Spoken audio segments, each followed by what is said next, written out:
Vale, en el capítulo cuarto pues, arranca con una declaración de intenciones.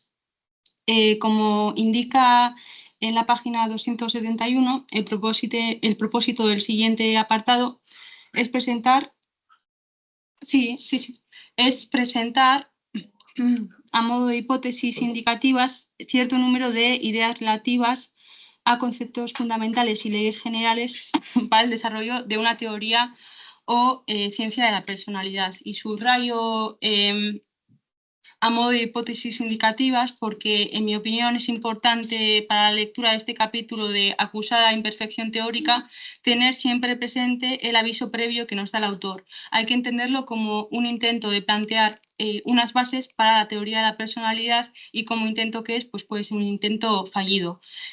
No sé si coincidéis conmigo, pero creo que es un capítulo muy impreciso, difícil de seguir y no porque sea complejo, sino precisamente por todo lo contrario, por ser extremadamente mecanicista a la par que aleatorio. Me parece que en las páginas que nos ocupan hoy se ve algo que es un rasgo delator de la falta de consistencia teórica, como lo es el caso del emparejamiento de afirmaciones categóricas y rotundas y con generalidades poco sustanciosas. Más allá de esto, el efecto más grave del texto creo que es la traslación burda de las categorías de la crítica de la economía política a la teoría de la personalidad. Esto, sobre todo, puede percibirse en el último apartado que teníamos programado para hoy, infraestructura y superestructura, donde aparecen conceptos como personalidad abstracta y personalidad concreta, que es un calco mal fundamentado del trabajo abstracto y trabajo concreto. A la hora de a la hora de preparar la presentación he intentado ser comedida, he hecho simplemente un ejercicio de comprensión y resumen, que muchas veces pues tengo que decir no ha sido fácil porque el texto es confuso, pero me parecía importante aprovechar el espacio del preámbulo para relativizar la validez del propio contenido del resumen.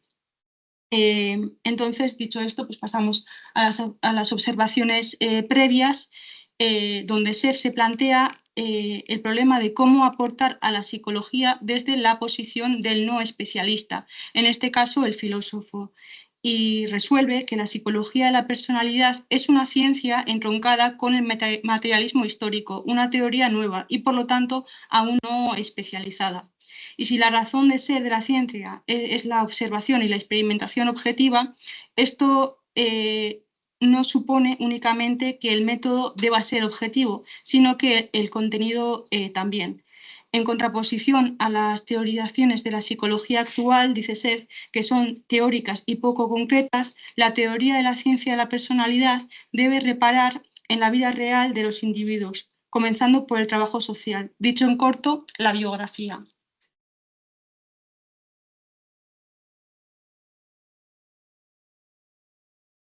Eh, la política de cuadros del Partido Comunista francés es para el autor un ejemplo del desarrollo de los individuos en la vida real, que en sus palabras equivale y supera al de muchos resultados obtenidos mediante la caracterología o la psicología social.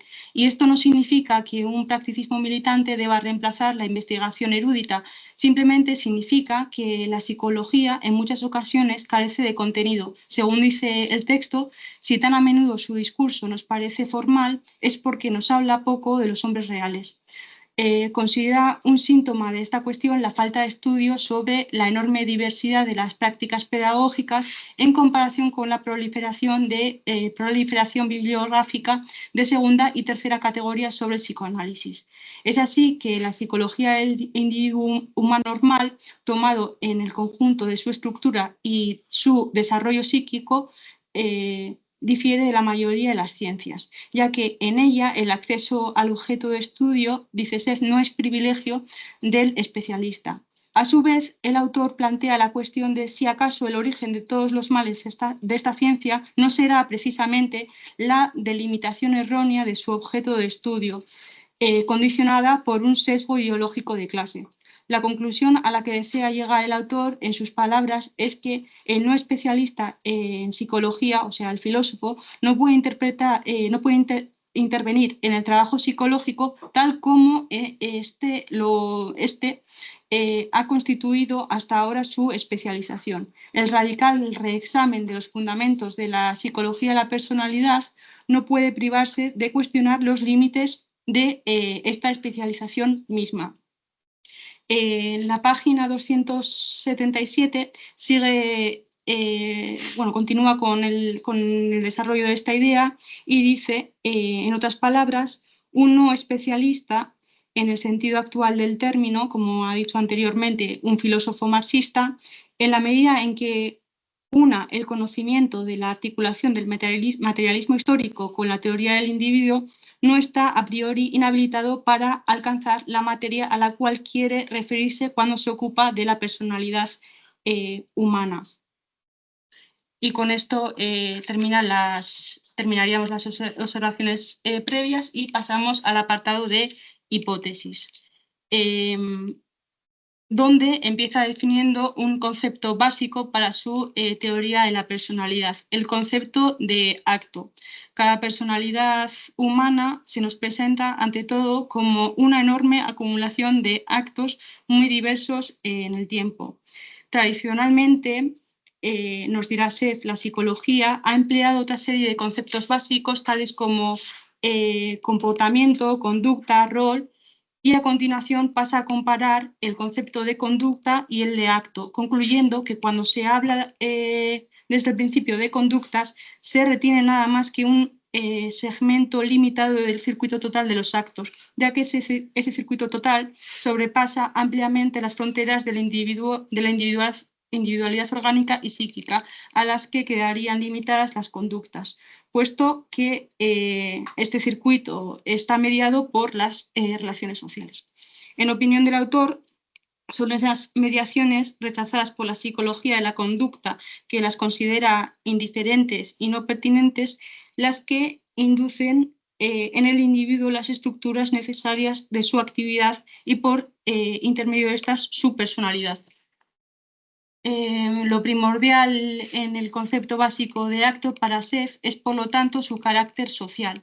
Y añade, leo directamente el texto, que partir del concepto de acto en el sentido indicado es, en consecuencia, superar desde el comienzo una psicología de la pura forma de las personalidades para instalarse en el campo de la psicología del contenido de las personalidades y las formas ligadas dialécticamente a este contenido, sin desconocer por lo demás, el problema de su articulación con las formas que tienen otro origen, como el tipo nervioso o congénito, el tipo nervioso congénito o las actividades infantiles. O sea, estas últimas serían las que tradicionalmente ha estudiado la psicología.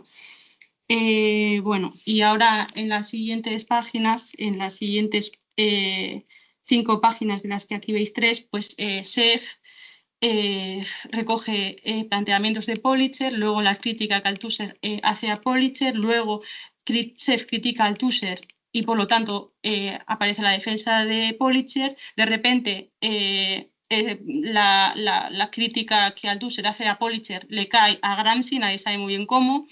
Y pues la verdad es que esas páginas me parecen bastante, o sea, un lío de citas bastante innecesario, y lo voy a resumir centrándome en la cuestión de la psicología concreta, que es verdaderamente lo que creo que le interesa a Seth.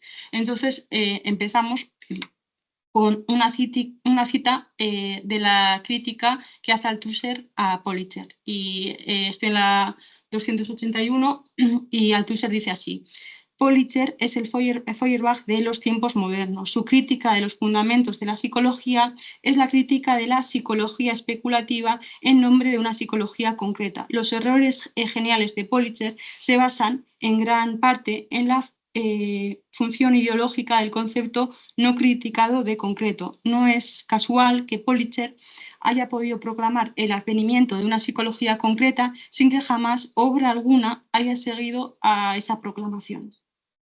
En la 282, la defensa de Seth a favor de Politzer. No olvidemos que Politzer tuvo desde 1928 y 1929 el genio de vislumbrar que esta ciencia de la personalidad no podía basarse en cualquier psicologización de la esencia humana, sino en el materialismo histórico y en la economía política. Esto es situarse en las antípodas de Feuerbach. Especialmente el artículo de julio de 1929 ofrece rotundas afirmaciones al respecto y cita varios pasajes de ese texto y leo el primero. O sea, ahora estoy leyendo a Politzer.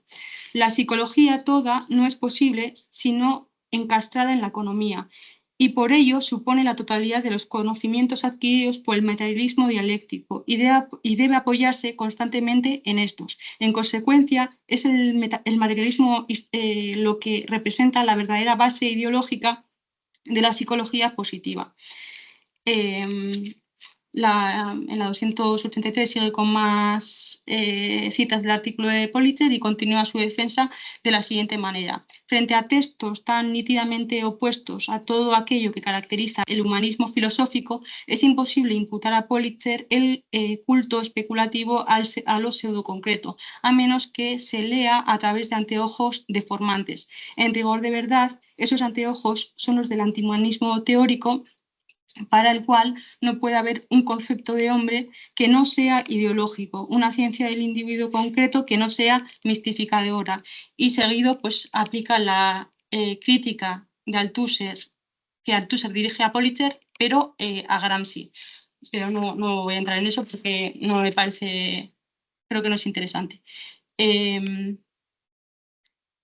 Luego, en la 284, pues sigue con lo de Gramsci, repite los argumentos para defender a Politzer. 285, Seff concluye que la refutación de la crítica de Althusser a Politzer, y leo texto, o sea, he leído fatal. Seff concluye la refutación de la crítica de Althusser a Politzer. Vale, y leo el texto.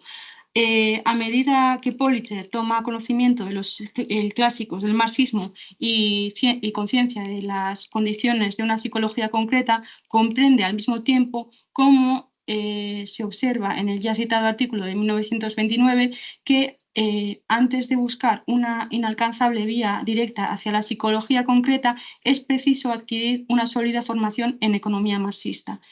Y a esto, el autor añade que si Politzer no pudo desarrollar ese proyecto de psicología concreta, no fue porque se tratara de un proyecto irrealizable, como considera Althusser, sino a causa de una muerte prematura, ya que fue fusilado por los nazis durante la ocupación francesa a la edad de 39 años. Lo importante de todo esto, en resumen, es que Seff retoma en su teoría de la personalidad la noción de drama de Politzer, pero con el nombre de acto. Asimismo, relaciona el concepto básico de acto con la biografía, y es que considera, como puede leerse en el texto, que los actos son los elementos pertinentes de la delimitación teórica de la biografía. Y conocer concretamente una personalidad es, ante todo, conocer el conjunto de actos de su biografía. Según lo mencioné anteriormente, además el acto es intrínsecamente social, a diferencia de un comportamiento o de una conducta. Todo acto pertenece, por un lado, a un individuo, es un aspecto de su biografía, una expresión de sí mismo, pero por otro pertenece a un mundo social determinado, es un aspecto de las relaciones sociales, una expresión de las condiciones históricas objetivas. Y a continuación nos adelanta el camino que va a seguir su planteamiento, que consiste, parafraseando el texto, seguir las contradicciones que genera el trabajo concreto y el trabajo abstracto en las personalidades que se forman y desarrollan en el capitalismo.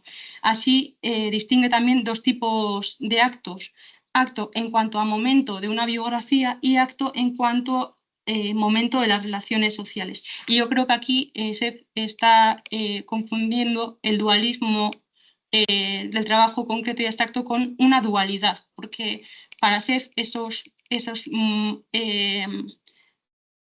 esa diferencia, ¿no?, de los actos en cuanto a momento de una biografía y acto en cuanto a momentos de las relaciones sociales implica que son cosas que sean en tiempos distintos.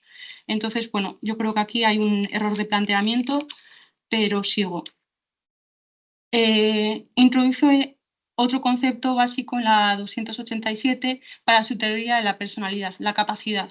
La psicología tradicionalmente hubiera empleado el término aptitud, pero el autor nuevamente decide buscar alternativas al vocabulario psicológico en este caso porque considera que el término aptitud tiene un sentido innatista y socialmente relativo. Las capacidades son para Seth, en sus palabras, el conjunto de las potencialidades actuales y innatas o adquiridas para efectuar cualquier acto de cualquier nivel. Por lo tanto, el concepto básico de capacidad queda ligado con el de acto, como explica la siguiente frase. La capacidad es la condición individual de ejecución del acto, pero la inmensa mayoría de las capacidades son, por su parte, deducidas o desarrolladas en el individuo por una serie de actos que a su vez las condicionan. Y a fin de diferenciar estas dos partes de la relación entre el acto y la capacidad, Seth denomina sector primero al conjunto de actos que en su transcurso vale para adquirir nuevas capacidades y sector segundo a aquellas capacidades ya existentes que permiten alcanzar a través de un acto un resultado. Por lo tanto, el primer sector sería aquello que se debe aprender, lo que implica un saber aprender, mientras que el segundo sector es aquello que es sabido. También añade que el desarrollo multiforme de las capacidades es crucial para conseguir el desenvolvimiento pleno de los individuos, y es que la función progresiva más importante de la personalidad es el desarrollo de las capacidades. Luego cita a los Grise, pero no nos vamos a parar. De lo dicho, el autor deduce que la teoría de la personalidad debe estudiar los problemas de proporcionalidad entre el sector primero y el sector segundo. Y aquí ya sigue con los castillos en el cielo y se diferencia estos dos sectores como reproducción simple y reproducción ampliada de la personalidad. ¿Y a dónde le lleva esto? Pues a que el motor de la reproducción es la necesidad. Siguiendo con la lógica mecanicista de Seth, esto supone que si existen dos niveles de reproducción, también existen dos niveles de necesidad, necesidad orgánica y necesidad compleja. Por eso no se puede hacer una traslación del psiquismo animal a los problemas específicos de la personalidad humana, como dice en la página 901. Existe una ciencia del psiquismo animal, pero no la ciencia de la personalidad animal. Es así que las necesidades específicamente humanas son algo muy distinto a las necesidades orgánicas inmediatas. Y de aquí la alteración del esquema de la reproducción simple, que sería necesidad, actividad, necesidad, al de la reproducción ampliada, es decir, actividad, necesidad, actividad. Vale. Y leo texto: si bien la necesidad orgánica elemental es necesitante, interna y homeostática, la necesidad humana desarrollada se caracteriza, por el contrario, por su margen de tolerancia a la insatisfacción prolongada. Y el ejemplo que da para esto, siguiendo el hilo pues, de lo que mencionaba antes de la Escuela de Cuadros del Partido Comunista Francés, pues un ejemplo para esto que acaba de decir sería la vida militante real, de la que dice que los esfuerzos de una vida militante real se apoyan precisamente en la toma de conciencia del hecho de que la insatisfacción general de las necesidades personales pasa por la realización de cierto número de transformaciones sociales, realización cuya lógica objetiva subordina a sí misma de manera más o menos completa la satisfacción inmediata limitada de necesidades personales tomadas en forma aislada. En la página 293 sigue explicando esto en otros términos. En otros términos, la relación entre necesidad y resultado de la actividad es, en vez de reflejar simplemente las leyes del psiquismo, tales como las del aprendizaje, se encuentran mediatizadas de modo esencial por las leyes de formación social donde tiene lugar esta actividad. En consecuencia, por la estructura del conjunto de la personalidad misma. Vale.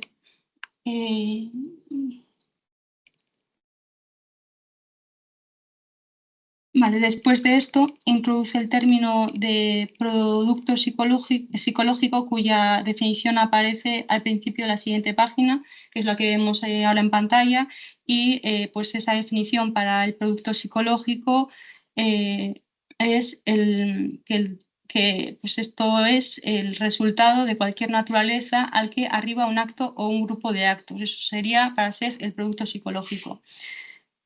El producto desempeña, con sus aspectos sociales abstractos y aún determinados fuera del individuo, un papel decisivo en la actividad personal, pues lo que incita a actuar no es la necesidad en sí misma y tomada por separado, sino las proporciones y condiciones en que la actividad correspondiente puede satisfacer la necesidad. Eso está al final de la 94 y principio de la 95, por eso me he liado porque ahí estaba el salto de página ahí. Vale. Por lo tanto, considera que hay una relación entre el producto y la necesidad. Y ahora, de aquí, al final del apartado, pasa a hablar del ejemplo del dinero como parte de la reproducción ampliada de la necesidad humana y su relación con el trabajo. Vale. En la página 996 cita los Grundrisse y de ello está la idea, en sus palabras, de que Marx muestra el efecto revolucionario del dinero sobre el desarrollo de las fuerzas productivas y al mismo tiempo sobre el desarrollo de la individualidad. Leo ahora una cita de los Grundrisse que aparece al principio de la página 297, que trae a colación de lo dicho anteriormente. El individuo que crea lo superfluo porque ha satisfecho sus necesidades elementales no corresponde al mecanismo del desarrollo social. La historia indica, antes bien, que un individuo o una clase de individuos está obligado a trabajar más allá de su estricta necesidad vital, porque del otro lado, el plustrabajo se manifiesta como no trabajo y superabundancia de riquezas. La riqueza solo crece en medio de estas contradicciones. Su desarrollo crea virtualmente la posibilidad de abolirlas.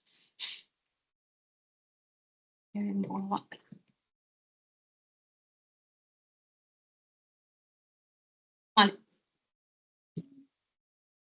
En la página 298 se continúa su reflexión en torno a la formación de las personalidades en el capitalismo.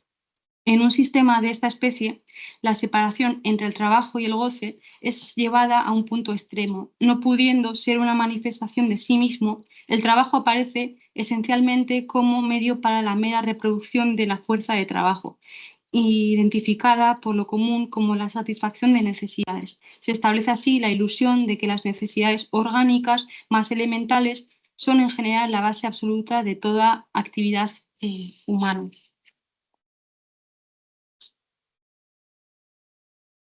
Por eso se puede decir que el capitalismo es profundamente bestial, ya que el umbral mismo de la hominización integral, ya que en el umbral mismo de la hominización integral, cuyas premisas crea, mantiene masas de individuos en condiciones animales. Esta reflexión conduce al autor a cuestionar la idea de que el trabajo es la primera necesidad humana. En la página 300 se pregunta de qué modo concreto de necesidad se habla cuando se califica el trabajo de primera necesidad humana y responde, el trabajo solo es una necesidad en la medida en que se relaciona directamente con la coacción social. Por eso, la abolición del trabajo en el comunismo no supone otra cosa que la abolición del trabajo como explotación, es decir, fraccionado y alienado, y que queda, en definitiva, reducido a un medio para mantener la vida, pero disminuyendo su vigor. El comunismo permite superar todo esto, restaurando la conciencia entre la producción social de las riquezas y la manifestación personal de sí mismo. En este sentido, el trabajo ya no es tal, sino el libre desarrollo de la actividad humana. Y esto, a su vez, tiene efecto en la forma en la que se relaciona tiene efecto en la relación, en la relación entre el trabajo y el tiempo libre, como puede leerse en el fragmento de los Grundrisse citado por Seth. Entonces ahora estamos leyendo a Marx. Es evidente, además, que el tiempo de trabajo inmediato no puede permanecer encerrado en su contradicción abstracta con el tiempo libre, como es el caso de la economía burguesa. El trabajo no puede convertirse en juego, como lo deseaba Fourier, quien tuvo el gran mérito de demostrar que la finalidad última exige que se elimine no solo la distribución actual, sino también el modo de producción aún bajo sus formas más desarrolladas. De manera completamente natural, el tiempo libre para el ocio, lo mismo que para las actividades superiores, transformará a quien disfrute de él en un individuo diferente, y será este hombre transformado el que luego se presente en el proceso de producción inmediato. Vale. En la sociedad capitalista, el trabajo, ahora esto es SEF, en la sociedad capitalista el trabajo social alienado, y para la masa de los individuos no hay otro, no solo no es la primera necesidad en el sentido amplio del término, sino que constituye su radical negación. Esa es la diferencia entre trabajar por necesidad y que el trabajo sea una necesidad vital. Fórmula que el comunismo debe revertir. Este es el sentido de la cita en la crítica del programa de Gotha. El trabajo no será solamente un medio de vida, sino que se convertirá él mismo en la primera necesidad vital. Y esto significa, asimismo, que el concepto de necesidad y esto resignifica asimismo el concepto de necesidad, ya que en palabras de Sef, el trabajo emancipado de sus formas alienadas se emancipa al mismo tiempo de las formas alienadas de necesidad. Como se lee en la 303, el comunismo no es una super sociedad de consumo. El comunismo se define por su manera específica de solicitar a cada uno según sus capacidades, por la división comunista del trabajo, en el que el individuo integral, habiendo recibido una formación verdaderamente politécnica, sabe hacer frente a las exigencias más diversas del trabajo, y que en funciones alternativas no hace más que dar libre curso a sus intereses, a sus diferentes aptitudes naturales o adquiridas.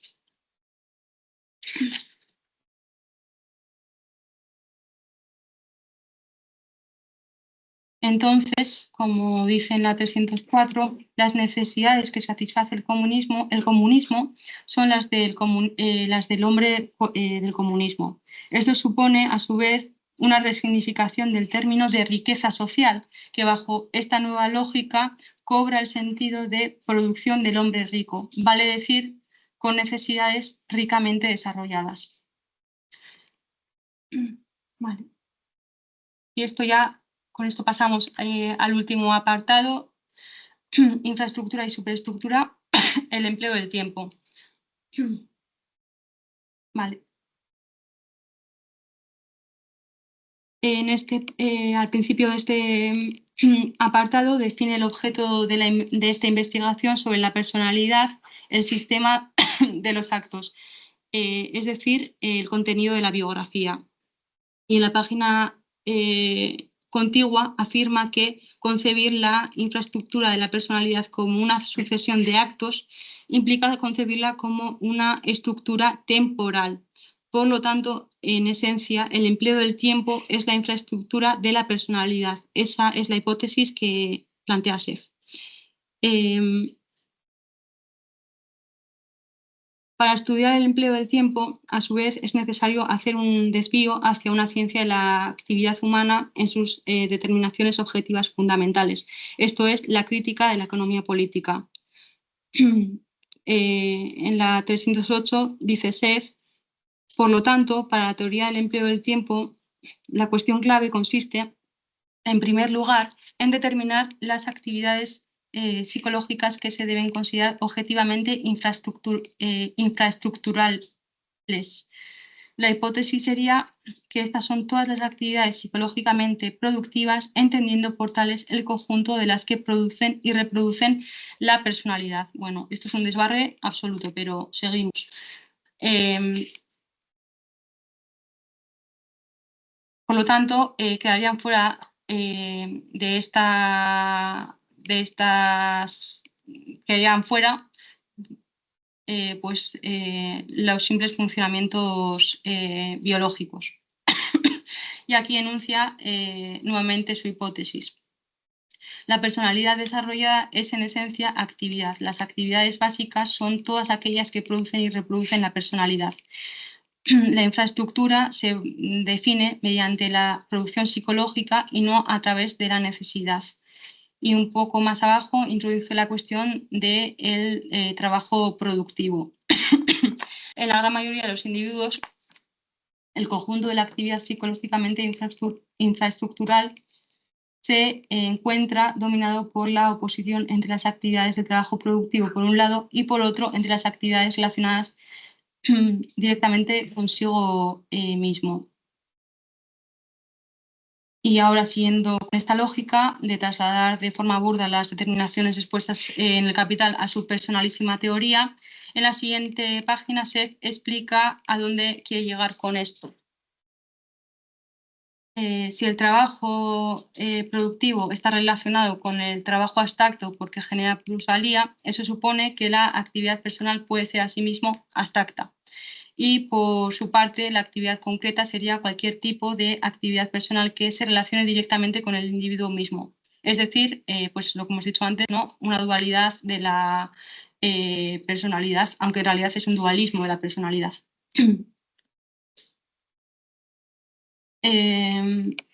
Esta dualidad sería el origen de los problemas como la necesidad de tiempo, una necesidad producida por la posición objetiva del individuo en un sistema determinado de relaciones sociales, dice Seff. Por lo tanto, la radical diferencia que hay entre el tiempo a vivir y el tiempo para vivir no es un dato psíquico, sino un resultado social que afecta al núcleo de la personalidad.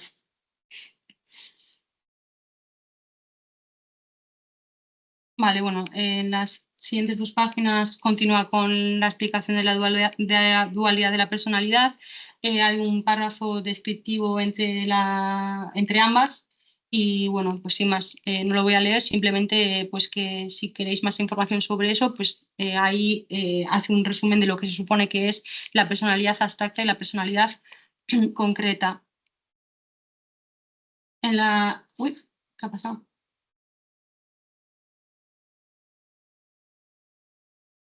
Vale.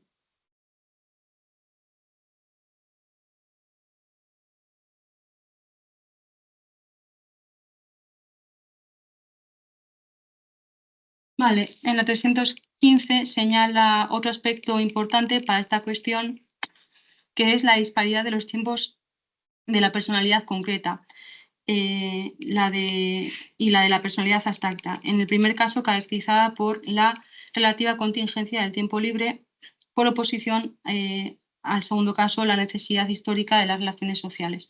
Y considera, con este planteamiento es posible cuestionar lo que adjetiva como ideologías extremadamente difusas, como sería el caso de las ideologías de los dones, ya que esto pone de relieve hasta qué punto el empleo del tiempo es una realidad esencial de la personalidad desarrollada y a la par hasta qué punto es exterior a la infancia la fuente de esa personalidad. Y se considera que lo que acaba de exponer cuestiona, entre otras cosas, el complejo de Edipo desarrollado por el psicoanálisis y entre la página 316 y el principio de la 317, pues se dedica a criticar a Freud. Luego de esto, en el tramo que va de la página 318 a la 321, presenta dos esquemas que están interrelacionados. La figura que aparece en la página 19, que es esta, es una matriz que vale para generar a partir de ella tipos o modelos como los cuatro que vemos en la figura de la página 320, que son estos de aquí.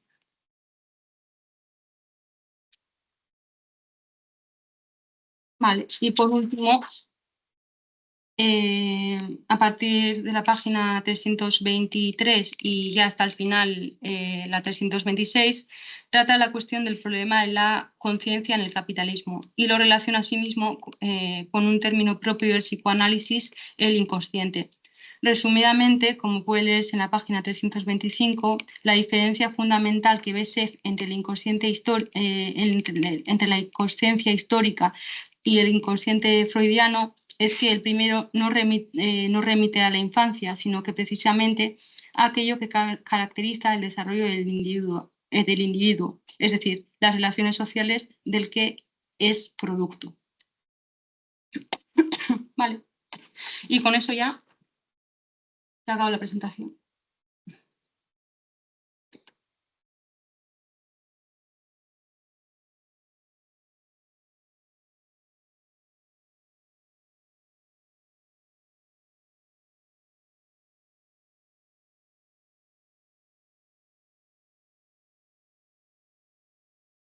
Bueno, es el turno de las preguntas, las dudas y luego ya opiniones o reflexiones, o lo que queráis.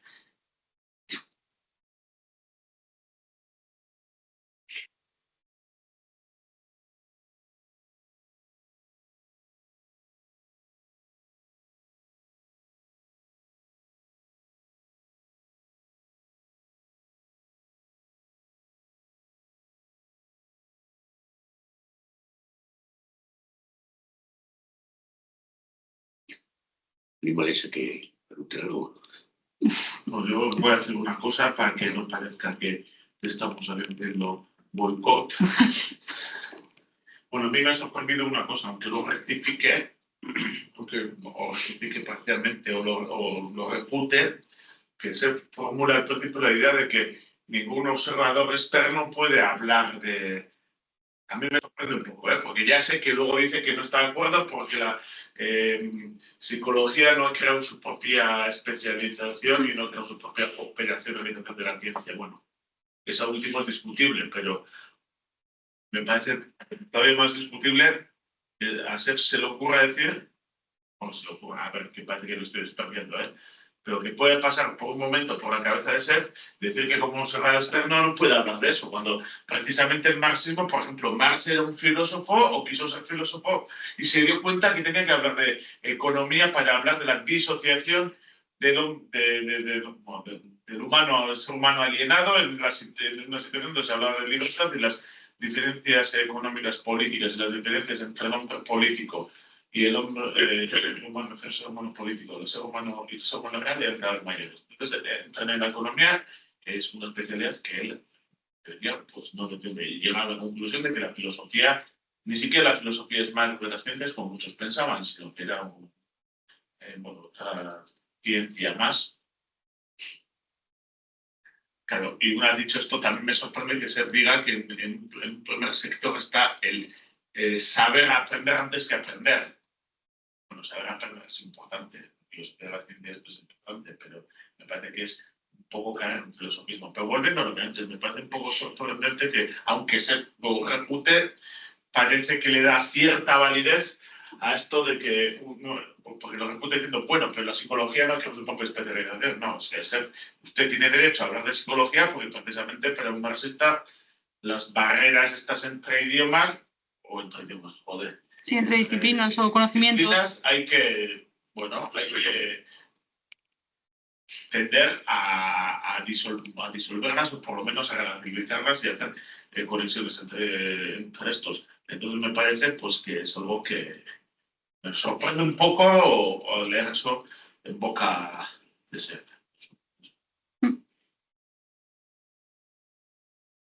Luego más cosas tengo para decir, pero no quiero monopolizar.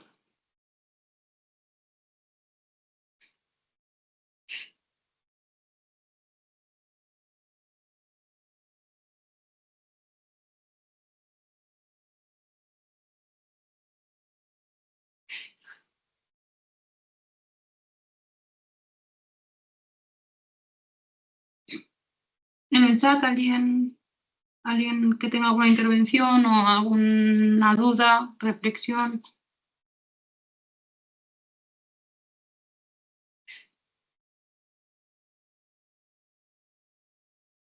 Os he dejado planchados la lectura de las 55 páginas.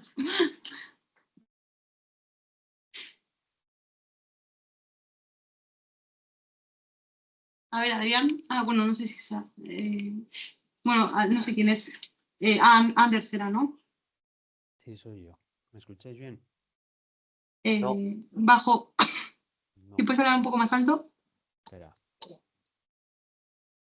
A ver, ahora. Bien. Bueno, a ver, a mí sí que me gustaría, por lo menos por lo pronto, comentar dos cosas. Una buena y otra mala. Y la buena tampoco es tan buena. En cuanto a la buena, por decirlo de alguna manera, a mí sí que me gustaría destacar, porque creo que en la presentación se ha comentado, pero se ha pasado un poco como por encima, en ese sentido, el hecho de que O sea, claro, cuando Seff hace la cita esta, la crítica del programa de Gotha y que menciona a Fourier de que, pues eso, de que el trabajo no puede ser juego y etcétera, y demás, a mí me parece lo que está haciendo directamente es un poco criticar, a ver cómo lo explico. O sea, muchas veces esta imaginación colectiva que hay, no sé cómo se traduce al castellano exactamente, pero este erudite y colectivo que hay, esta como concepción Imaginario. colectiva que hay Imaginario. de que, por ejemplo, de que el marxismo es solo simplemente el desarrollo de las fuerzas productivas y demás, etcétera, y que con el desarrollo de las fuerzas productivas, pues en algún momento colonizaremos Marte y después de colonizar Marte colonizaremos, yo qué sé, el sistema solar y después el agujero negro de nuestra galaxia y luego el universo entero, que muchas veces, por ejemplo, y esto yo creo que alguna vez lo he mencionado, creo que de hecho en la presentación de Ilienkov lo demostré, ese tipo de crítica que también aquí Sef critica, más que, por ejemplo, una cosa que se suele extrapolar, por ejemplo, a la URSS, aunque, bueno, la URSS evidentemente no creo que habría que negarlo en parte no. No ayuda a eso, desde luego no por lo que dijo Joaquín el otro día de que en la URSS no se había prestado atención al problema del individuo y demás, pero bueno, eso sería otro debate aparte. Pero sobre todo, o sea, en ese sentido, yo creo que eso más bien viene precisamente de los partidos comunistas europeos fuertes. O sea, y concretamente en la triada del sur, que suelen ser Italia, Francia y España. Y cuando se cita eso, precisamente lo que está haciendo es eso, para criticar como muy duramente para mí esa tendencia, que más que ser una tendencia, pues, vamos a decirlo, de filósofos más ortodoxos, es la de, que esto alguna vez creo que también lo he comentado, la de implantar el socialismo vía coche, segunda vivienda y vacaciones en Cancún del Partido Comunista francés. Entonces, en ese sentido, a mí Sef, eh, pues bueno, aunque yo concuerdo con Anne, que para mí las 50 páginas, al menos, vamos a dejarlo así, son un poco desvarío en esa cosa que, por ejemplo, que es no sé cómo decirlo, pero como una cuestión política que para mí es bastante importante, bajo mi punto de vista, acierta bien y bien acertado y lo señala correctamente. Y luego la parte ya mala, por abrir un melón, es que, bueno, a mí no sé cómo decirlo, porque no es en plan vender, aunque igual la palabra sería vender. Me lleva vendiendo tanto Sef como Joaquín que no, que ya llegará a hacer la resolución y etcétera, y cuando parece que ha llegado, que son estas páginas, igual parte de las anteriores, igual parte de las siguientes, es básicamente repetir lo que ha dicho, pero con citas. O sea, para mí no ahonda nada, no aporta.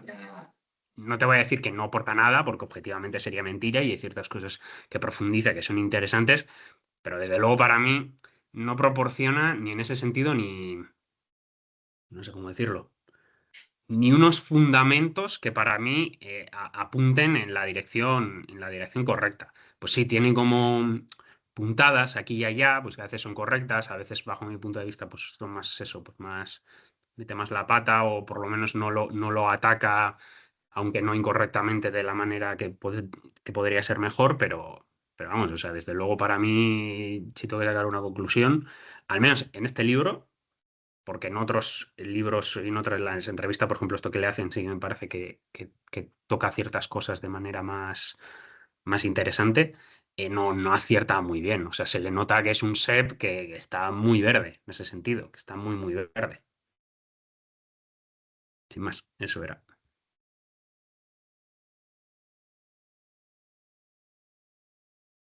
Bueno,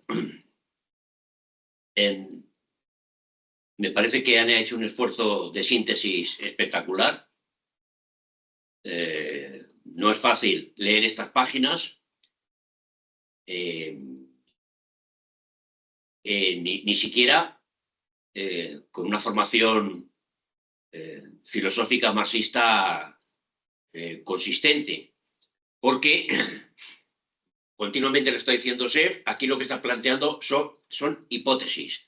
Formulo hipótesis, frase que repite 3 o 4 veces, bosquejo, un esquema muy inicial.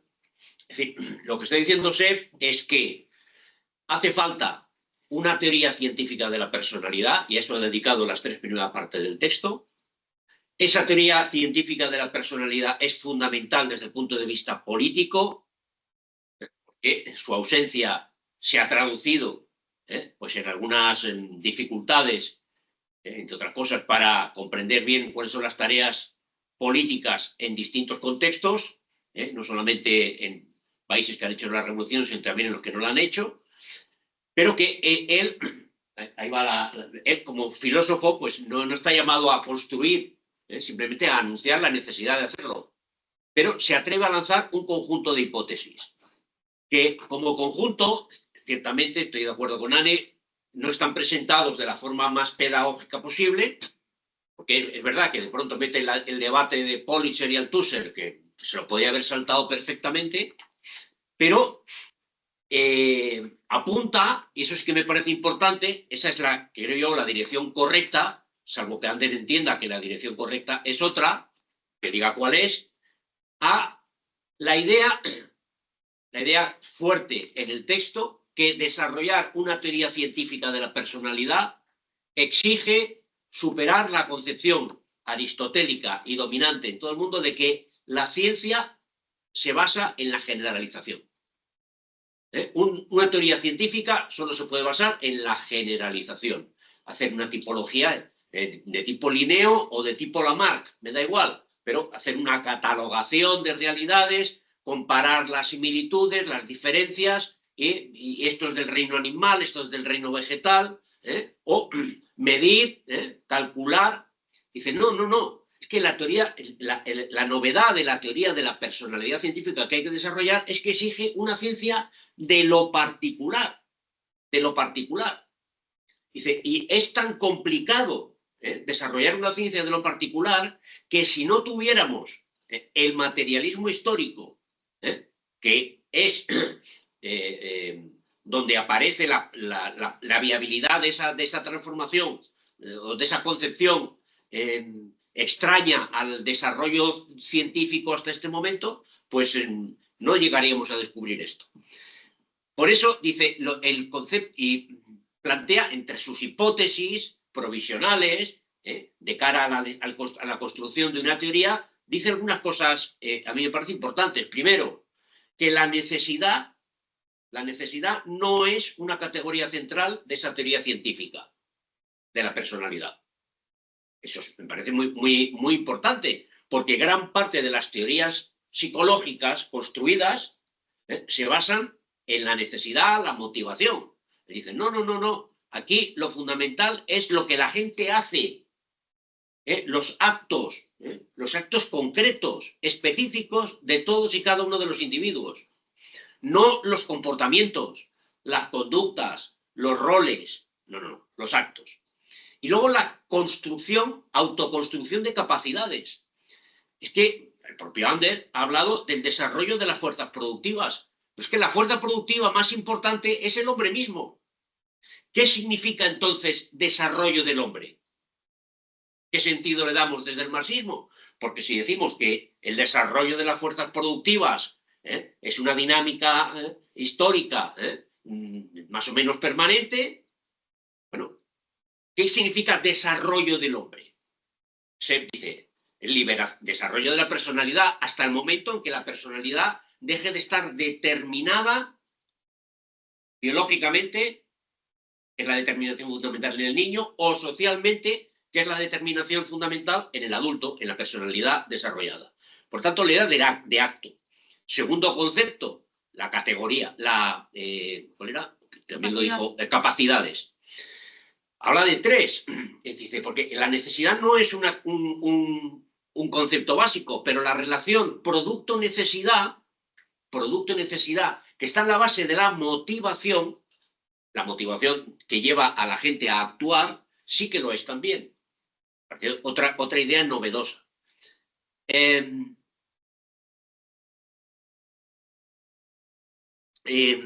Bueno, en algún momento coincido que, efectivamente hace una traslación de ciertas categorías, sector 1, sector 2.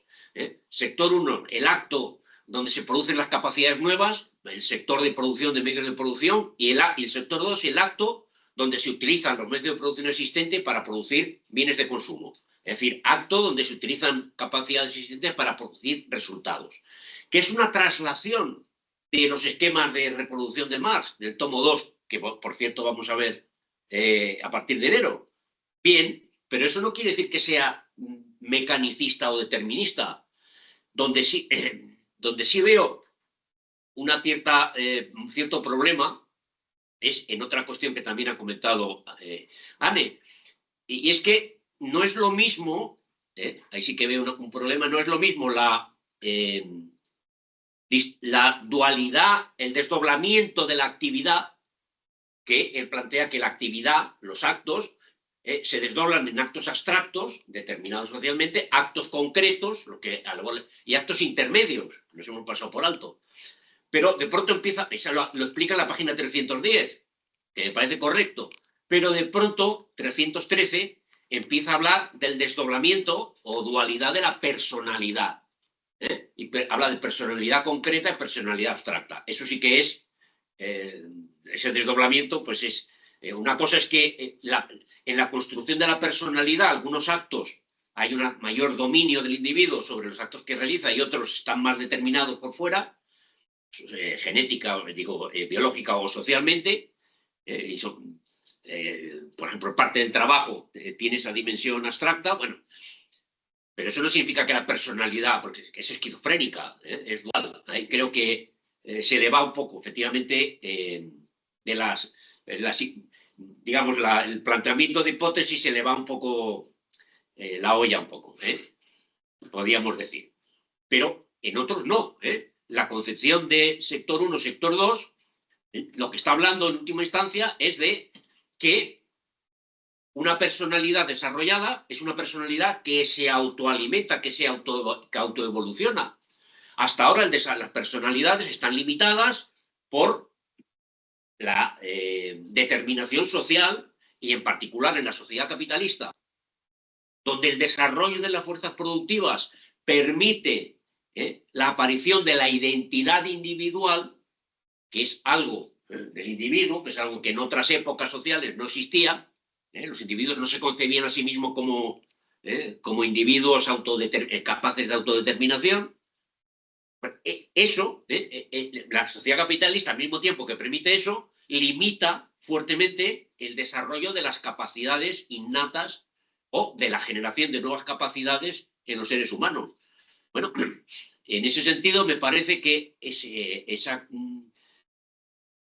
tanto la definición de acto que da en la página 286, 85-86, es el comportamiento considerado no solo en calidad de comportamiento, es decir, relacionado con el psiquismo, sino como actividad concreta. Actividad concreta. La definición que da de la segunda categoría es la de capacidades, en la 287. Capacidades al conjunto de las potencialidades actuales, innatas o adquiridas, para efectuar cualquier acto de cualquier nivel. Bueno, el sector 1 está atrofiado y las capacidades que puede utilizar los individuos son limitadas. El sector 1 está atrofiado porque los individuos están insertos en un conjunto de relaciones sociales capitalistas que limita su potencial de desarrollo personal. Bueno, yo creo que todo eso apunta en el buen sentido. Que se pasa en algunas cuestiones, se lanza demasiado y yo no sé si... Bueno, yo creo que sí se da cuenta porque en otros textos posteriores eso lo matiza, pero eso de que existe una personalidad doble, dual, es francamente absurdo. Tampoco se ha hablado de los esquemas, los esquemas que plantea en la parte final del texto. En la página, ¿dónde estaba? 322 o por ahí, 319-20. Donde, bueno, muestra cómo la articulación entre las capacidades, la actividad, no la personalidad, sino la actividad concreta y la actividad abstracta, varía en función de, el grado en que se utiliza una y otra. Página 220 varía en grado del tipo, de la persona concreta, ¿eh? Y llega a desarrollar lo que aparenta ser una tipología, aunque él se resiste a decir que está haciendo una tipología. Él insiste continuamente, no, yo hago una topología, hago una geografía, no quiero hacer una tipología. ¿Por qué no quiero hacer una tipología? Porque hacer tipología es el punto de partida de las ciencias tal como se conciben hasta hoy, la ciencia de la generalización. A partir de estos rasgos, como tienen estas características comunes, pues esto es esta especie. Como estos que no tienen estas características comunes son de otra especie. Hacemos una tipología. Dice, no, él dice, no, yo no quiero hacer una tipología, porque él no quiere hacer una ciencia de la generalización, a partir de la generalización, sino una ciencia de lo concreto. Dice que hay que hacer una ciencia de lo concreto, pero no, solamente plantea algunas hipótesis. Pero este gráfico de la 220 es realmente una tipología, o un conjunto de comportamientos, que esferas de la actividad pues reciben un mayor desarrollo en función de que uno sea un niño en edad escolar, un estudiante, un obrero o un jubilado. Bueno, me parece también interesante cómo la actividad abstracta, la actividad concreta, los actos que generan como el empleo del tiempo está asociado a las distintas, lo que él no llama aquí, pero llama vidas, no edades, porque entre un escolar y un jubilado no hay una diferencia temporal de años, y no una diferencia biológica. Son realidades. El individuo, el niño, es una realidad concreta y los actos del jubilado son otra realidad concreta. De ahí la dificultad de generalizar. Por eso él dice, no existe la tercera edad, existe la tercera vida. La vida de jubilado es otra forma de desarrollar la personalidad, distinta a la del estudiante, el obrero, etc. Bueno, en ese sentido me parece que sí apunta en la dirección correcta, de una forma muy provisional, con, bueno, pues obviamente algunos han salido, para mí el más grueso, de algunos errores, algunas traslaciones automáticas de esquemas de la economía política a esquemas de la personalidad. No todos me parecen que están mal traídos, pero algunos sí. Bueno, lo que está haciendo es una primera tentativa. La cuestión es si esta tentativa ha tenido repercusión o no, si después se ha ido construyendo la ciencia de la personalidad que él señala, o se queda en una intuición que tiene este señor en los años 70 o 60, mejor dicho, y no ha habido desarrollo posterior. Yo no lo sé. Vale, creo que el orden de palabra sería Ander, John y Ana Silvia. Vale, entonces, Ander.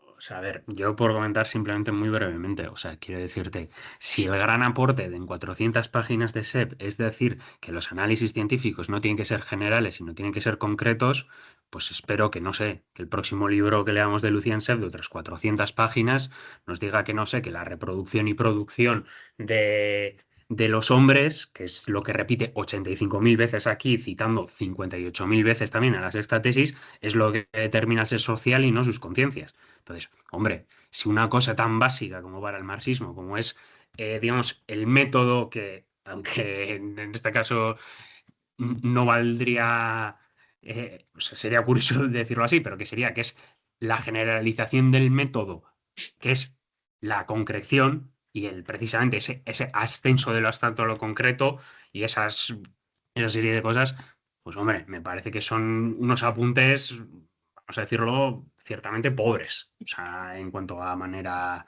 de plantearlo. O sea, quiero decir, me parece, pues bueno, como otras muchas cosas bueno, que lo que dice, pues sí, correcto, ok, pero que no me parece aquí, bueno, ni la gran cosa, evidentemente, pero vamos. O sea, bueno, sin más. O sea, pero simplemente quería decir eso porque tampoco me parece que merezca mucho más la pena ahondar en el tema, sinceramente. Espérate, que no es lo mismo lo particular que lo concreto. Él no está hablando de desarrollar una ciencia de lo concreto, pues por supuesto, se están utilizando muchos conceptos concretos. Lo que está diciendo es la necesidad para entender correctamente la formación de la personalidad, de desarrollar una ciencia de lo particular, que no es de lo concreto, no es del concepto, no es del concepto concreto, del concepto abstracto, es de lo particular. Es decir, está planteando un desafío heurístico pues que no tiene ninguna experiencia en la que se pueda basar.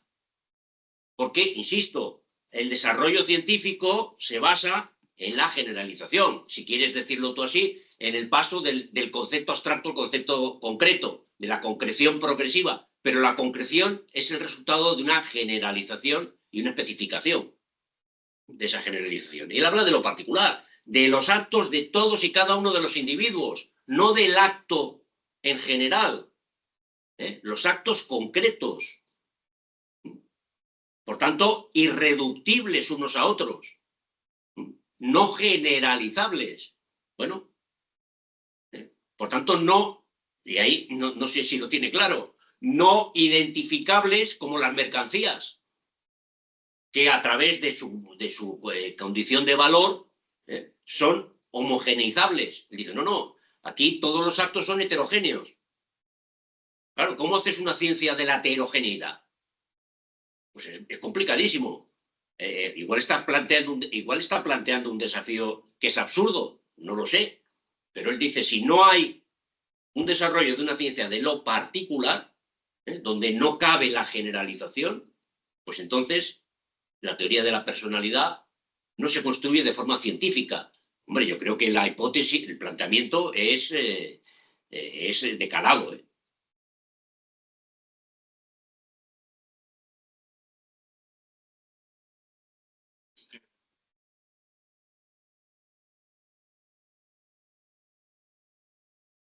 Ana Silvia, te escuchamos. Hola, ¿me escucháis? Sí. ¿Sí? Bien, porque es que estoy con el teléfono. Entonces, no sé si se me va a escuchar bien. Si hay problema, me decís, por favor.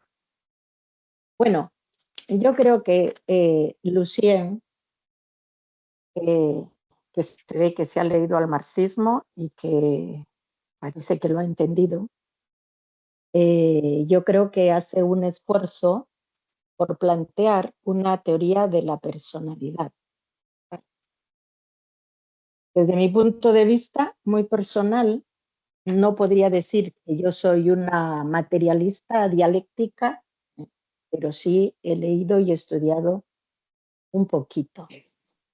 Entonces voy a plantear algunas cosas. Para empezar, la psicología precisamente no es la ciencia de la generalización. Partiendo de allí, ya si nos vamos a empeñar en que Sepp su gran aporte es que está intentando hacer una psicología de la personalidad, de la individualidad o de la heterogeneidad, pues mal vamos, porque la psicología precisamente es una ciencia no de la generalización, porque obviamente si estudiamos a la persona, al individuo, al sujeto, y uno no es igual a otro, por diferentes motivos que no voy a entrar en ello porque eso es en otro momento.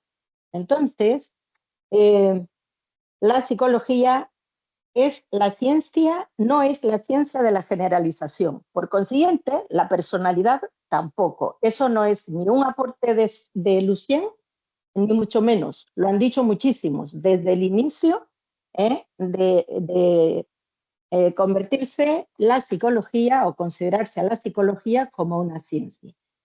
Y donde, si bien es cierto, se han intentado hacer una serie de experimentos, la psicología experimental en psicología desde sus inicios ha intentado aplicar el método de la experimentación como método científico, pero y de allí que se ha caído en un biologicismo, al cual se ha criticado hace muchísimo también desde sus inicios.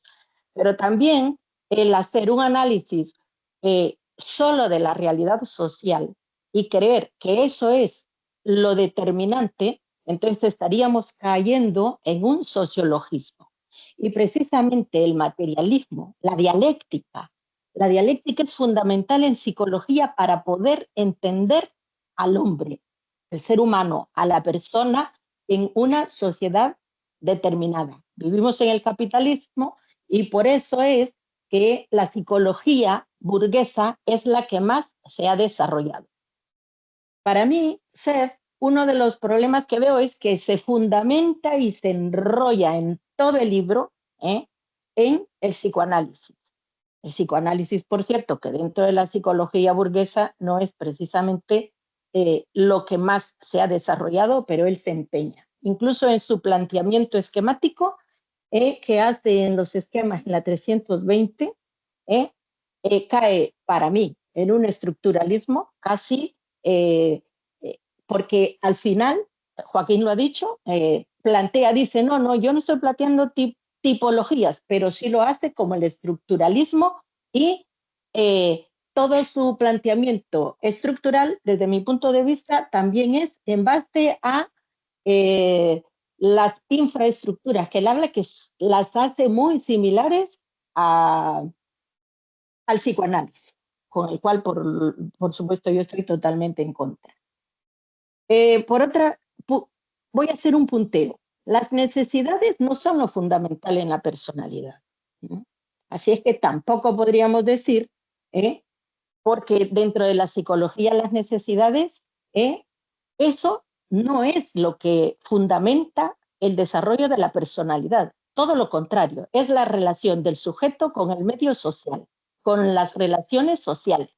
Por eso al inicio, cuando Seth empieza diciendo eso, yo estoy de acuerdo, pero en todo su desarrollo, desde luego, pues no estoy muy de acuerdo.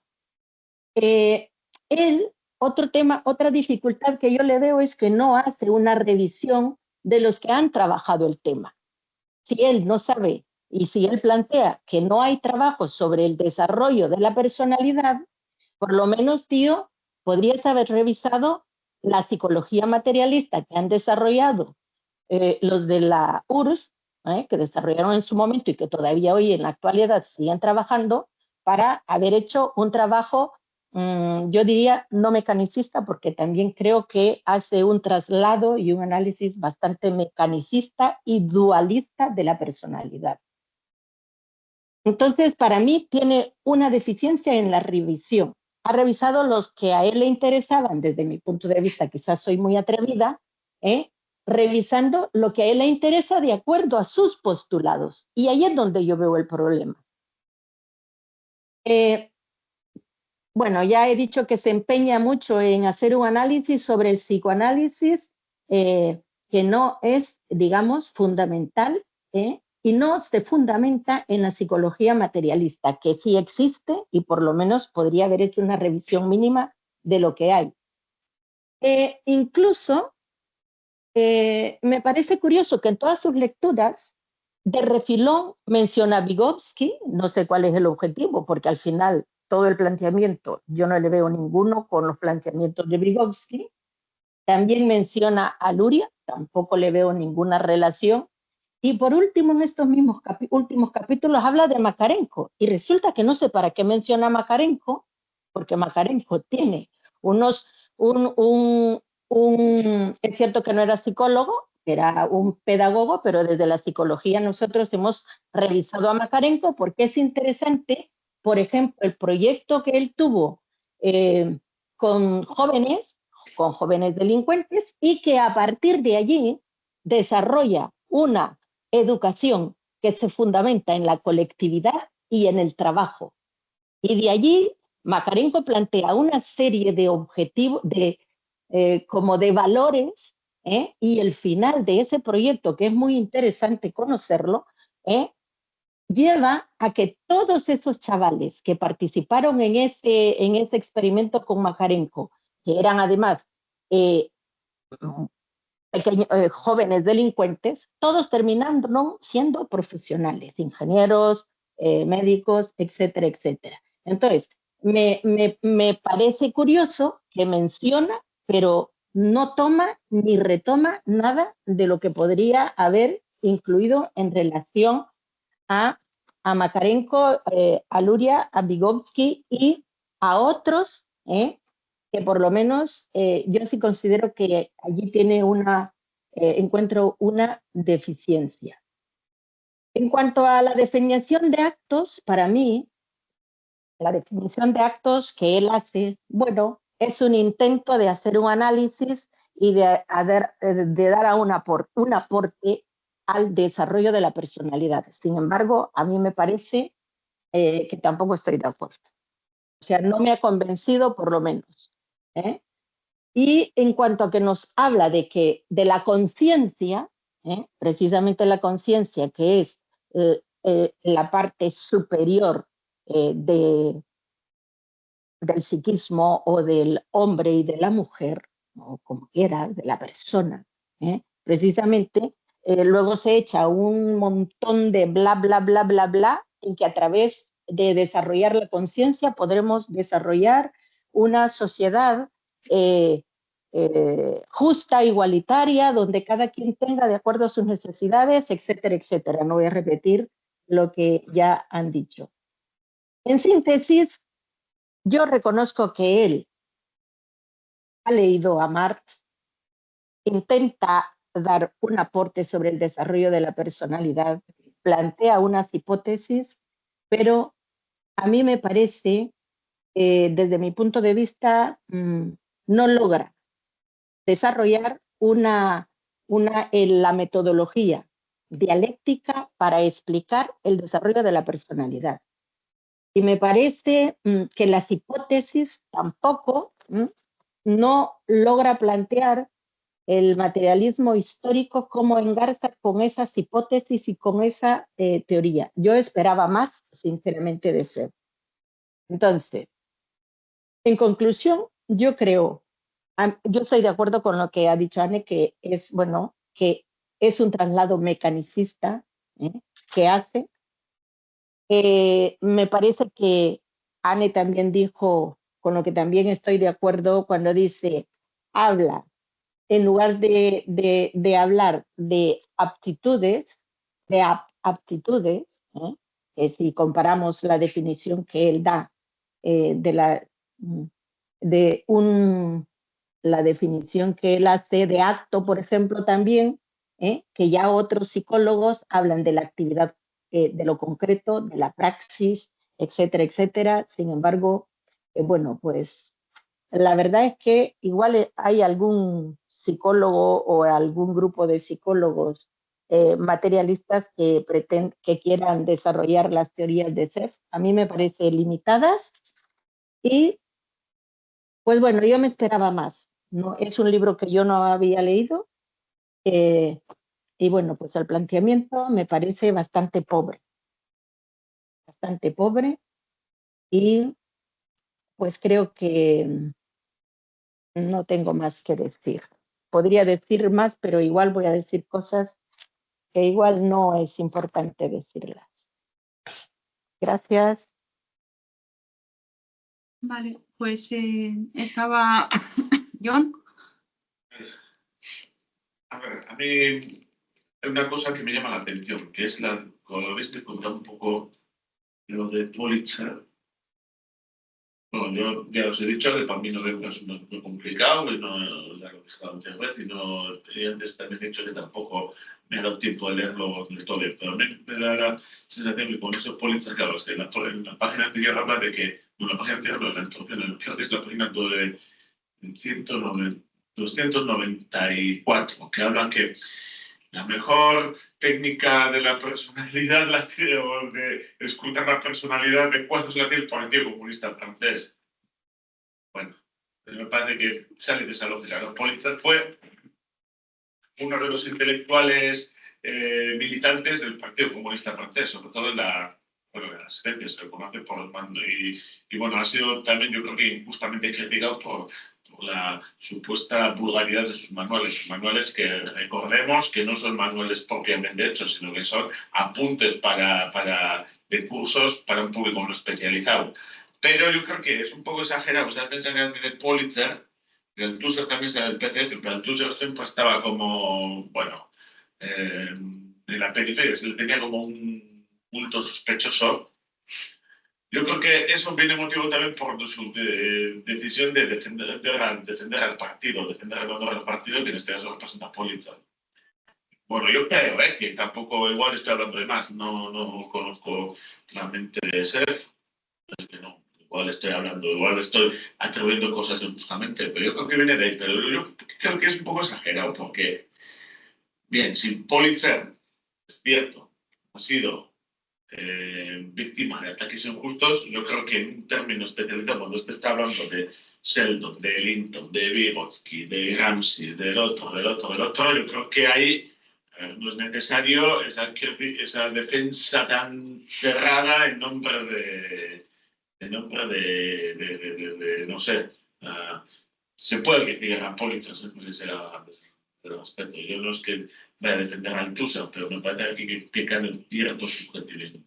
Por lo demás, solo dos cosas. A mí me ha gustado cómo ha hecho la presentación Anne, porque ha dado su opinión sobre el texto, y a mí que se dé su opinión y nos guíe un poco, y esa atrevencia a criticar a Seth o dar su opinión, o a decir que estos términos no le gustan, pero le parece una traslación de un marco cognitivo concreto de la economía política, del psicoanálisis.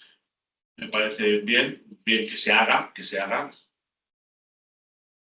Me parece bien que la gente se atreva a hacer eso y que no sea presa de la literalidad del texto o de la autoridad de la autoridad del escritor del texto.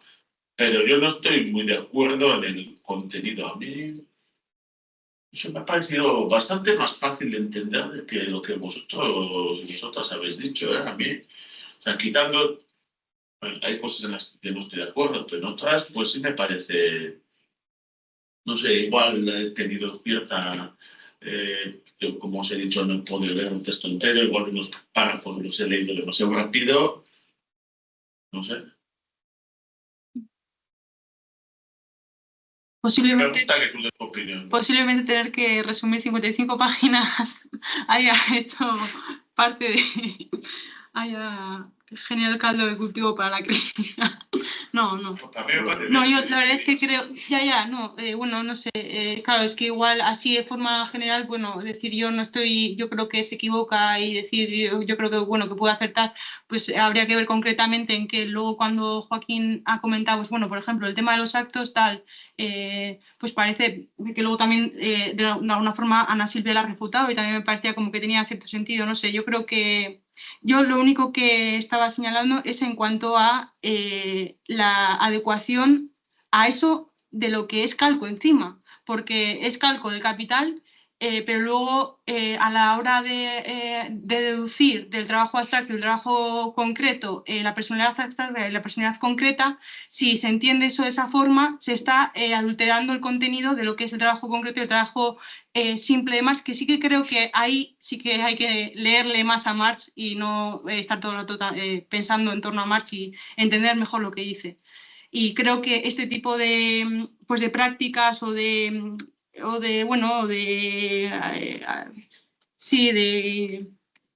escribir, ¿no? De quererse escribir desde el marxismo, pero a cualquier precio, pues que creo que condiciona luego pues que no se entiende bien a Marx. Y me parece que, pues, que es peligroso eso.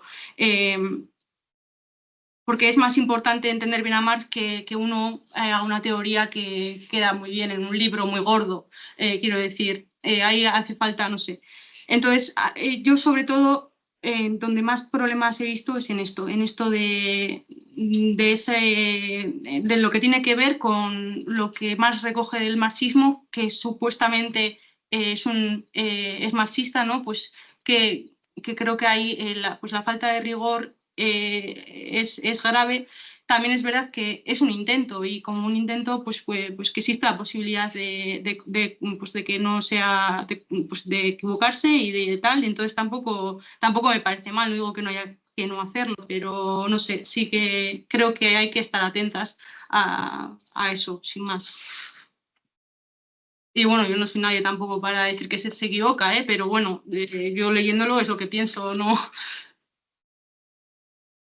Vale. Me parece bien, que Ya. alguien, pero yo no me siento, pero si ustedes se sienten con la confianza de decir eso, o sea, Marx también hizo a Proudhon, le hizo esa misma crítica cuando Marx no era conocido y Proudhon era súper conocido, así que así, yo creo que así se avanza haciendo ese tipo de críticas. Luego yo puedo estar de acuerdo o no, pero bueno, eso es cosa de cada uno. A ver, Enrique, te escuchamos. Sí, en verdad es una lectura complicada, pero en lo personal a mí me parece que hay una serie, ¿cómo le llamaría yo? Una serie de estancos, una serie de afirmaciones que me son de una gran utilidad y me permiten comprender otras cosas. Por ejemplo, esta diferencia entre poner en su lugar el antihumanismo teórico que va, o sea, que es típico de las otras escuelas que no son marxistas, así como la psicología social, como la teoría de las pautas y de los roles sociales, pone efectivamente la diferencia muy clara. A mí me ha sido útil, muy útil en ese sentido, llegar a la comprensión. Ahora, yo creo, yo sí tomo cosas, o sea, no llego a tanto, como dice Ana Silvia, no llego a tanto de plantear mis diferencias ni dónde me es útil o no. Yo creo que a mí me ha saltado en la lectura no una preocupación, sino un algo que me gustaría saber si Sebe la desarrolló o no lo desarrolló después, o hay quien lo haya desarrollado. ¿A qué me estoy refiriendo? Él toma cuando sintetiza la teoría de la personalidad, la diferencia entre lo que es la superestructura, que es la entendida en economía y en el método de Marx, es la ideología, el derecho, el Estado mismo. Él dice que todas estas no son psicológicamente productivas. Y no creo que así sea realmente, que lo que está en la superestructura, no creo ni entiendo cómo pueden ser no psicológicamente productivas. Por el contrario, él dice, son psicológicamente productivas todas aquellas que están dentro de la infraestructura. Y al colocar aquí esto, pone y enfatiza en algo que es el empleo del tiempo libre. A mí me parece importante porque eso que se relaciona con el individuo, que es lo que él dice que es psicológicamente productivo, esto es el tiempo libre, la satisfacción de las necesidades, las nuevas necesidades, me lleva a preguntar, ¿qué dirá o qué dijo o hasta dónde pudo Sebe avanzar en el aspecto de la lucha de clases? Esto es, ¿a qué me refiero? ¿De qué manera lo infraestructural, o sea, la teoría de la personalidad que él esboza, hasta qué punto contribuye a la conciencia de clase? ¿Hasta qué punto está en ese terreno? Porque en ese terreno no se mete y me parece que es fundamental. ¿Por qué? Porque tiene que ver con el problema de la conciencia de clase y de la organización social para el cambio revolucionario.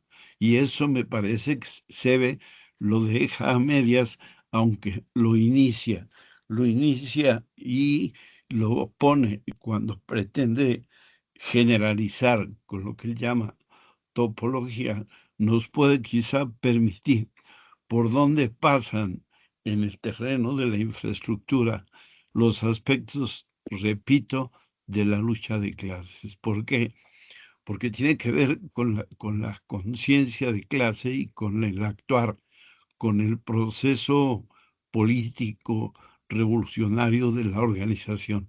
Yo no sé por dónde pasó esto en la mente de los franceses, pero tiene que ver también con qué tanto este aspecto tendrá que ver o tiene que ver con la construcción revolucionaria del partido, con el papel subjetivo del individuo en los procesos de esta lucha. Me parece, o sea, dije al principio, el texto me ha costado bastante trabajo, sin embargo me parece que tiene estancos muy útiles. Y este último, ¿qué dice Sebe de la lucha de clases con esto?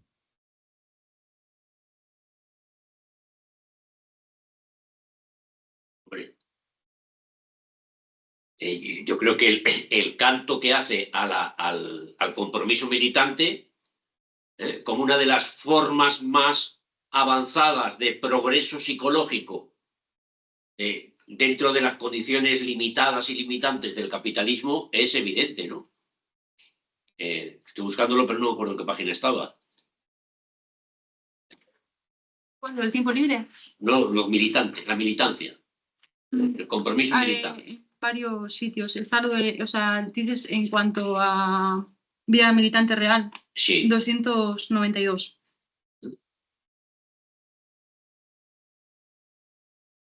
Al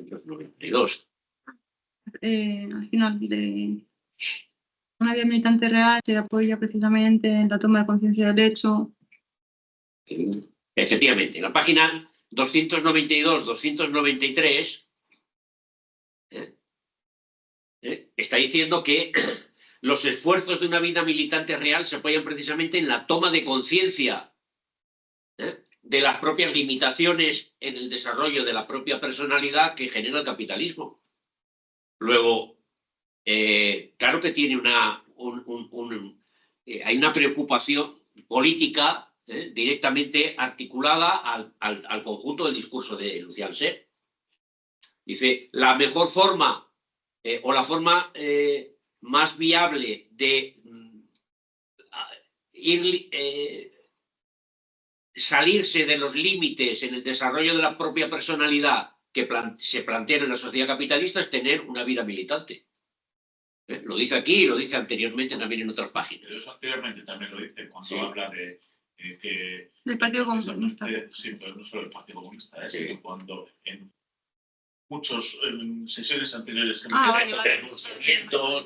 cuando estamos diciendo que el humanismo tal, como lo humano está en lo social y lo social en lo humano, pero a su vez no podemos tratar, a su vez depende el pavlovismo, el fisiologismo, pero a su vez dice que somos diferentes de los otros animales porque tenemos algo social, entonces deja cierto resquicio a la agencia, digamos, praxística humana, no del todo, pero deja cierto resquicio. Pero ¿por qué existe ese resquicio? Existe porque nosotros somos libres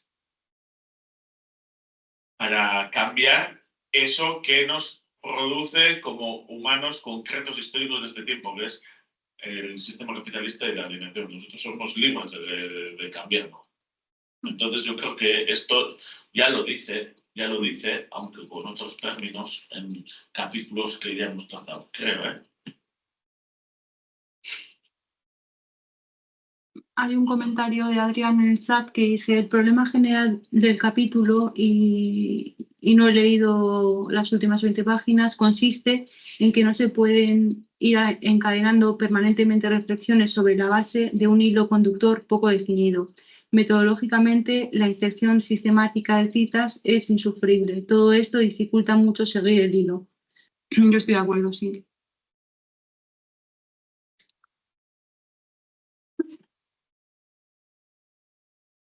Sí, volviendo a lo anterior, la frase final de lo que hemos leído, de lo que teníamos para leer hasta hoy. La vida militante revolucionaria, aunque nada tiene de taumaturgia, suele ser, sin embargo, desalienante.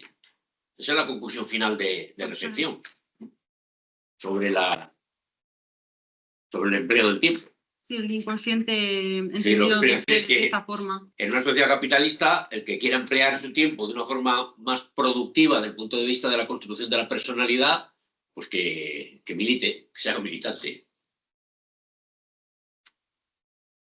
Significa, dentro de los límites históricamente existentes, alcanzar la libertad. También insiste mucho en militancia real, que eso implica que hay una militancia que no debe ser real.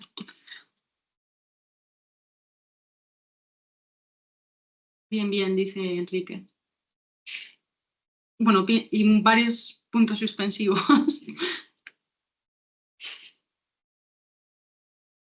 Bueno. Pues nada.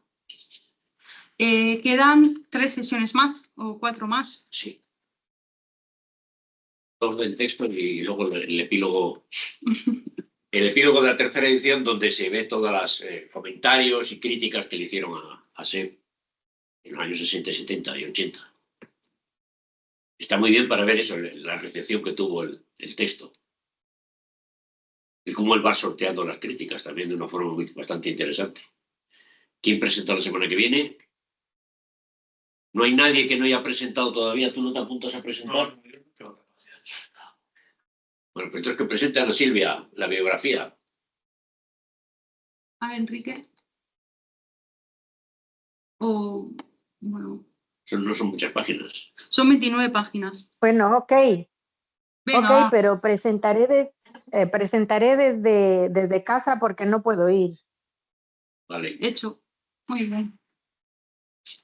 Bueno, a ver si puedo, que soy muy mala con las tecnologías yo. Pero bueno, venga, Venga. hasta la Gracias. próxima. Vale.